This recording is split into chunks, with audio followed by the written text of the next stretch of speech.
विद्यार्थियों, आज क्लास 12 के अंदर जो पहला चैप्टर है पॉलिटिकल साइंस में, उसमें हम अध्ययन करेंगे गुट निरपेक्षता। गुट निरपेक्षता ये वैसे भी महत्वपूर्ण टॉपिक है क्योंकि इसमें भारत का योगदान बहुत बड़ा है। तो चलिए इसके अर्थ को समझते हैं। सबसे पहले यदि हम इस अर्थ को समझें तो अर्थ का मतलब क्या होता है। देखिए यहां पर जो शब्द है गुट निरपेक्षता, इसका मतलब होता है गुट, और निरपेक्षता का मतलब होता है नहीं, यानी शामिल होना। शामिल होना मतलब शामिल नहीं होना।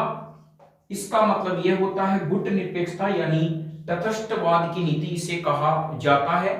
जब हुआ यूं कि जब द्वितीय विश्व युद्ध समाप्त हो गया था तो शीत युद्ध के दौरान पूरा विश्व दो खेमे में बट गया था। एक तरफ अमेरिका था, एक तरफ सोवियत संघ था।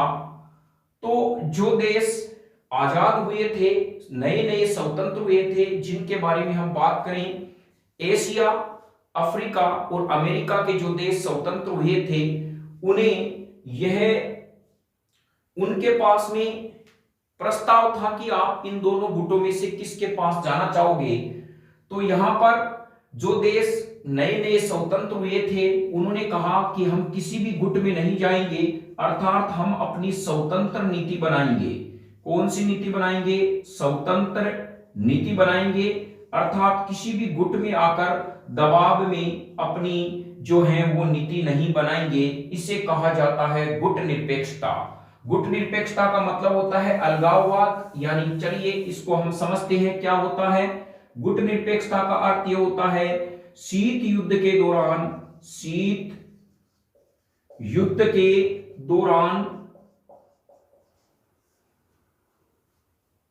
दो महाशक्ति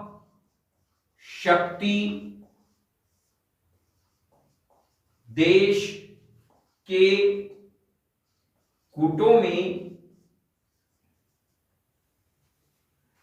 नए स्वतंत्र राष्ट्र का शामिल ना होना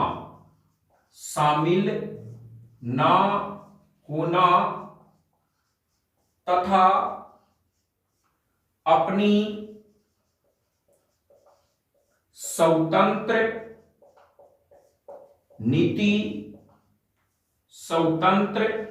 नीति बनाकर उनका अनुसरण करना, यानी इसे कहा जाता है गुट निरपेक्षता। शीत युद्ध के दौरान दो महाशक्ति देशों के गुटों में नए जो नव स्वतंत्र राष्ट्र का शामिल नहीं होना तथा अपनी स्वतंत्र नीति बनाकर उनका अनुसरण करना, अर्थात इनके दबाव में आकर कोई किसी भी प्रकार के कार्य न करना, क्या कहलाता है? गुट निरपेक्षता कहलाता है। गुट निरपेक्षता का बड़े बड़े शब्दों में, हम आसान शब्दों में यहां कह सकते हैं कि दो महाशक्ति देशों में, यानी दो महाशक्तिशाली जो गुट हैं उनमें शामिल नहीं होकर अपनी स्वतंत्र नीति का अनुसरण करना ही गुट निरपेक्षता कहलाता है। अब यहां पर जो बात आती है गुट निरपेक्षता आंदोलन की स्थापना किस प्रकार हुई थी या संस्थापक देश कौन थे, तो चलिए उसके बारे में समझते हैं। दूसरा जो हमारे पास में पॉइंट ये इस प्रकार से है कि संस्थापन यानी स्थापना।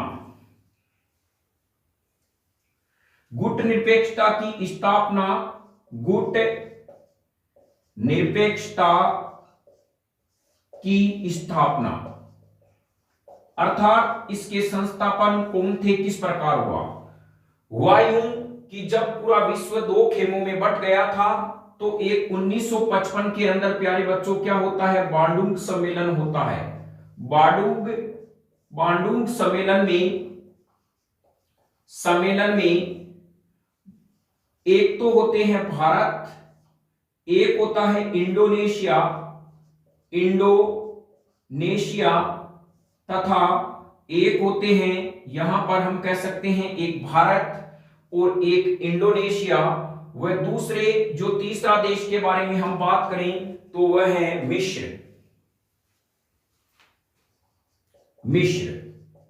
ये 3 देशों के नेता थे। भारत के तत्कालीन जो प्रधानमंत्री थे वो थे पंडित जवाहरलाल नेहरू। जवाहरलाल नेहरू उस समय तत्कालीन प्रधानमंत्री थे। इंडोनेशिया के जो थे वो थे सुकर्नो, और मिस्र के थे अब्दुल नासिर। यानी पंडित जवाहरलाल नेहरू भारत के प्रधानमंत्री थे उस समय तत्कालीन, और सुकर्नो व अब्दुल नासिर इंडोनेशिया और मिस्र के राष्ट्रपति थे। इन्होंने बांडुप सम्मेलन में यह प्रस्ताव रखा कि हमें इन गुटों में शामिल नहीं होना है, और जो देश इन गुटों में शामिल नहीं होना चाहते उनके लिए हम एक तीसरा विकल्प रखेंगे, अर्थात हम अपनी नीति बनाएंगे और आपस में सहयोग करेंगे। तो इनकी क्या होती है, चर्चा होती है। तो प्यारे बच्चों यहां भूल मत जाना कि ये 3 देश कौन से थे। 3 देश हम कह सकते हैं इंडिया, और इंडिया को हम भारत भी कहते हैं, और भारत में जो महात्मा गांधी हैं, महात्मा गांधी जी, अर्थात महात्मा जो गांधी हैं वो भारत के प्रसिद्ध व्यक्तित्व के धनी माने जाते हैं। तो ये 3 चीजें आप ध्यान रखें, इंडोनेशिया और भारत जिसमें महात्मा गांधी हैं, उनका, महात्मा गांधी जी का बहुत बड़ा रोल है। तो हम कह सकते हैं आई का मतलब यानी इंडोनेशिया, बी का मतलब भारत, और एम का मतलब हम ले सकते हैं मिस्र। ये 3 प्यारे बच्चों क्या थे, संस्थापक देश माने जाते हैं। इन्हीं की विचारधारा थी गुट निरपेक्षता के संदर्भ में। तो कंसेप्ट आप समझ गए होंगे। प्रश्न आ सकता है गुट निरपेक्षता आंदोलन में संस्थापक सदस्य देशों के नाम बताइए। तो पहले पॉइंट पर ये 3 रहते हैं। फिर बाद में क्या होता है कि ये बांडुप सम्मेलन के बाद में एक जगह पर ये इकट्ठे होते हैं 1956 में। जब इनका पुनः सम्मेलन होता है तो ये वापस इसी बात की लेकर चर्चा करते हैं, और गुट निरपेक्षता आंदोलन को क्या कर देते हैं, जन्म देते हैं। जिनकी बाद में 2 और देश आके जुड़ते हैं। वो 5 देश कौन कौन से हैं, हम कह सकते हैं महात्मा गांधी जो योजना है वो इंडिया और भारत में चलती है। तो ये 5 देश आप याद रखिए, गुट निरपेक्षता में बहुत बड़ा योगदान देते हैं। इनमें से एम का मतलब अभी हमने कहा मिस्र, जी का मतलब प्यारे बच्चों हो जाएगा घाना, और वाई का मतलब हो जाएगा यूगोस्लाविया, और आई का मतलब हम जानते हैं इंडोनेशिया, और बी का मतलब हमारे पास में क्या है, भारत। चलिए यह आपका कंसेप्ट क्लियर हो गया होगा कौन से 5 देश हैं। फिर यहां पर क्या होता है कि जो घाना है और यूगोस्लाविया के नेता हैं वो भी इसका प्रबल समर्थन 1956 में करते हैं। फिर इसके बाद में यूं घटनाक्रम चलता है कि 1961 में जो बेलग्रेड का सम्मेलन है, 1961 में बेलग्रेड में इनका प्रथम सम्मेलन होता है। बेलग्रेड में गुट निरपेक्षता का प्रथम सम्मेलन होता है। यह भी ध्यान रखें, प्रथम सम्मेलन जो है वो कहां पे होता है, बेलग्रेड में 1961 के अंतर्गत होता है, जिसमें टोटल सदस्य देश 25 रहते हैं। कितने सदस्य देश थे, 25 सदस्य देश थे। लेकिन इसके बाद में जब 2019 की बात आती है तो वहां पर 18वां जो गुट निरपेक्षता सम्मेलन है वो होता है अजरबैजान में, और उसमें कुल टोटल सदस्य देशों की संख्या 120 होती है। तो यहां हम कह सकते हैं 2019 के अंतर्गत 2019 में 18वां गुट निरपेक्ष सम्मेलन, गुट निरपेक्षता का है सम्मेलन कहां पे होता है, अजरबैजान में होता है। अजरबैजान में यह सम्मेलन होता है। इसमें प्यारे बच्चों ध्यान रखना, संख्या जो होती है यहां 19 है, तो हम कहेंगे 120 सदस्य देश, 120 सदस्य देश होते हैं। और यहां पर 17 जो देश होते हैं वो पर्यवेक्षक होते हैं, पर्यवेक्षक का दर्जा होते हैं, जो इन्हें सहयोग प्रदान करते हैं और यह देखने के लिए आते हैं कि वास्तव में ही क्या गुट निरपेक्षता में जुड़ना हमारे लिए हितकर होगा। पर्यवेक्षक का उन्हें दर्जा दिया जाता है। तो प्यारे बच्चों बताइए, देखें 2000 यानी 18वां गुट निरपेक्षता सम्मेलन कब होता है, इसमें आप एक ऐड कर देना। तो 2019 में 18वां होता है। कुल कितने सदस्य देश थे, 120 सदस्य, यानी 19 में आप एक जोड़ोगे तो यहाँ पे 120 सदस्य देश आ जाएंगे। यहाँ पे आप 18 लिखना, यहाँ 19 लिखना और यहाँ पे 20 लिखना। तो यहाँ चलिए हम इस आंकड़े को याद करते हैं। 18वां गुट निरपेक्ष सम्मेलन कब हुआ था, 2019 में, और इसमें कुल कितने सदस्य देश थे, 120, और 17 को प्रवेशक का दर्जा दे दिया जाता है, यानी प्रवेशक देश होते हैं। ये थे गुट निरपेक्ष। और यहां पर यदि बात आती है कि गुट निरपेक्षता में कुल कितने देश शामिल थे, संस्थापक सदस्य देशों की बात आती है, तो संस्थापक सदस्य देशों में हम कहते हैं एम, आई और बी। मिस्र के राष्ट्रपति अब्दुल नासिर थे, इंडोनेशिया के सुकर्णो थे, भारत के तत्कालीन प्रधानमंत्री पंडित जवाहरलाल नेहरू थे। अब हमारे पास में जी और वाई आता है, ये बाद में आके क्या होते हैं, और इनका जो 1956 में जो सम्मेलन होता है उनमें क्या है, ये उनको सहयोग देते हैं और उनके प्रबल समर्थक होते हैं। तो यहां पर जी का मतलब हो गया घाना, इंक्रुमा। घाना के कौन होते हैं, एनक्रुमा होते हैं, और युगोस्लाविया के होते हैं टीटो, ये होते हैं। तो यहां पर आप समझ गए होंगे कि कौन किसके साथ होता है, ये 5 सदस्य देश। और पहला सम्मेलन गुट निरपेक्षता का 1961 में होता है, जिसमें कहां पे होता है, बेलग्रेड में आयोजित होता है। 18वां गुट निरपेक्ष सम्मेलन कहां पे होता है, अजरबैजान में होता है। तो आप इसको इस प्रकार से लिख सकते हैं, गुट निरपेक्षता की स्थापना में कि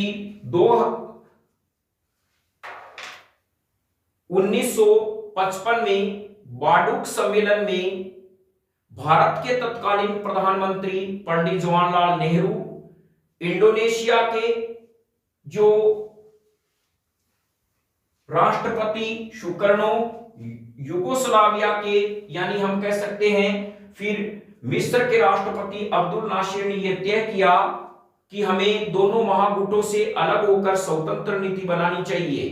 फिर ये 1956 में एक सम्मेलन में एकत्रित होते हैं तीनों ही, और इसके बाद में 2 और सदस्य देश जो है, इनके साथ में हम कह सकते हैं घाना के एनक्रुमा और युगोस्लाविया के ब्रोंस टीटो, ये पांचों मिलकर फिर ये गुट निरपेक्षता आंदोलन को क्या करते हैं, जन्म देते हैं। 1961 में बेलग्रेड में इनका प्रथम सम्मेलन होता है, जिसमें टोटल सदस्य देश कितने थे प्यारे बच्चों, 25।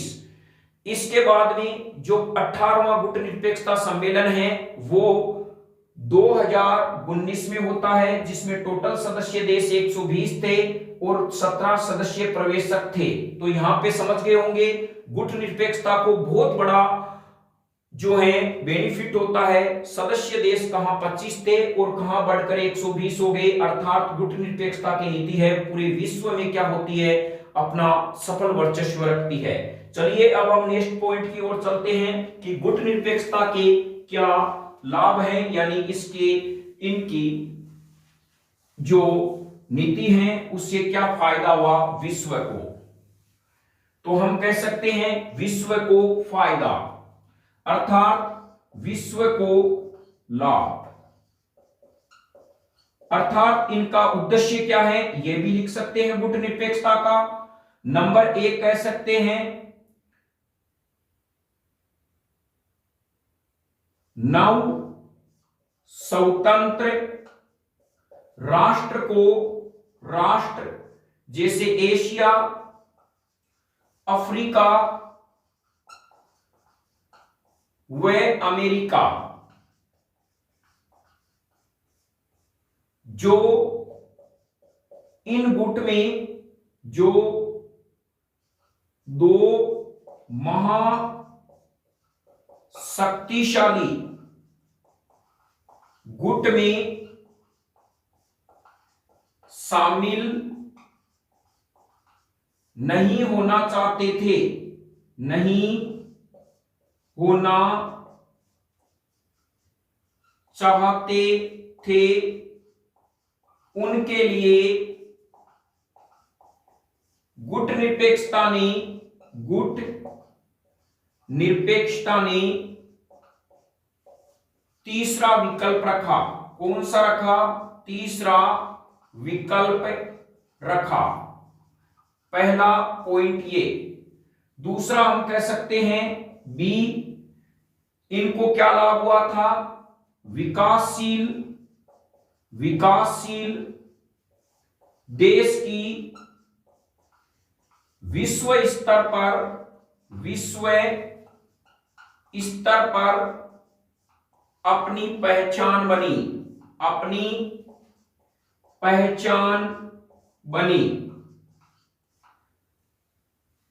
तीसरे पॉइंट में हम कह सकते हैं गुट निरपेक्षता ने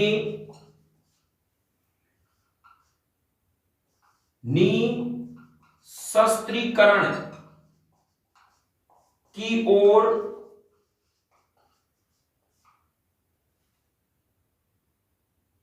निशस्त्रीकरण को बढ़ावा दिया।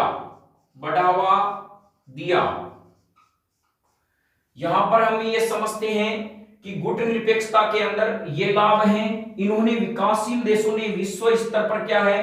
अपनी पहचान बना ली, और गुट निरपेक्षता ने निशस्त्रीकरण को क्या है? बढ़ावा दिया। फिर हमारा जो फैक्ट आता है भारत और गुट निरपेक्षता, अर्थात भारत का गुट निरपेक्षता में क्या योगदान है, उसके बारे में हम चलिए यहां पर चर्चा करते हैं। तो भारत और गुट निरपेक्षता का यदि कथन आ जाता है तो इसके बारे में इस प्रकार से लिखेंगे, भारत व गुट निरपेक्षता। पहला पॉइंट प्यारे बच्चों इस प्रकार से होगा कि भारत गुट निरपेक्षता का संस्थापक सदस्य देश था। भारत गुट निरपेक्षता का संस्थापक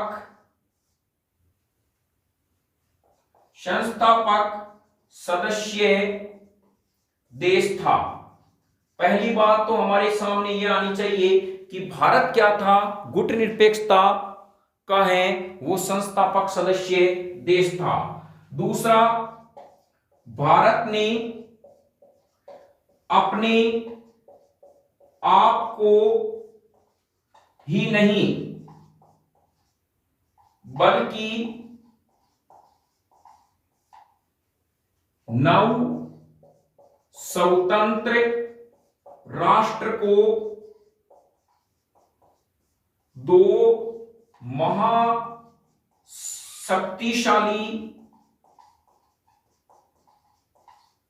महाशक्तिशाली गुटों से अलग रखा।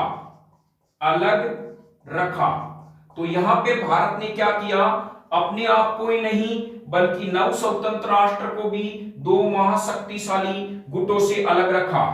तीसरा, भारत ने गुट निरपेक्षता के माध्यम से निशस्त्रीकरण की ओर ध्यान खींचा पूरी दुनिया का, यानी निशस्त्रीकरण को बढ़ावा दिया।